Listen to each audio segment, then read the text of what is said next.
మారు మనసు పొందానని చెప్పేవాళ్ళరా, మీరు మారు మనసుకు తగిన ఫలములు ఫలించండి.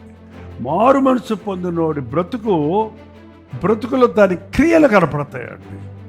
మారు మనసు పొందినోడి బ్రతుకులో యథార్థత కనపడుతుంది. మందిరాన్ని ప్రేమిస్తాడు, వాక్యాన్ని ప్రేమిస్తాడు, దేవునిని ప్రేమిస్తాడు, దేవుని వాక్యానుసారంగా జీవిస్తాడు, శత్రువులతో సమాధాన పడతాడు, కుటుంబంతో సమాధాన పడతాడు, అపవిత్రతకు దూరంగా ఉంటాడు, పరిశుద్ధతను కోరుకుంటాడు, ప్రార్థించేవాడిగా ఉంటాడు, వాక్యం చదివేవాడిగా ఉంటాడు.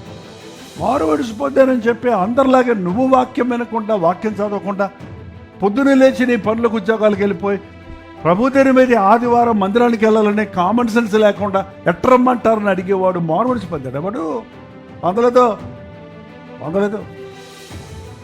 100 సాకులు చెప్పకండి.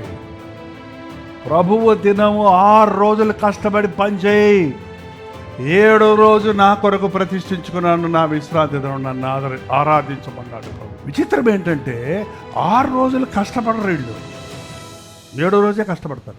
6 రోజులు కష్టపడు, 7వ రోజు నీకు లీవ్ ఆటోమేటిక్, నీ బాస్ లీవ్ ఇచ్చేస్తాడు నీకు. నేను ఆదివారం నాడు ఎక్కడికి వెళ్ళను, ఏ పని చేయను, నా దేవుని సన్నిధికి వెళ్ళాలి. మారు మనసు పొందినోడికి అది తీర్మానం. అది కనపడటం లేదంటే నీ మారు మనసు సందేహమేనండి. ఆదివారం చర్చికి రాని వాడు అవిశ్వాసి, అంతే. నువ్వు వింటే విను, నువ్వు ఏమనుకుంటా అనుకో, అంతే. నా వాక్యం చెప్పింది అదే, ఖచ్చితంగా చెప్పాడు. ప్రభువు దినమని మీరు ఘనపరిస్తే నేను మిమ్మల్ని ఘనపరుస్తా.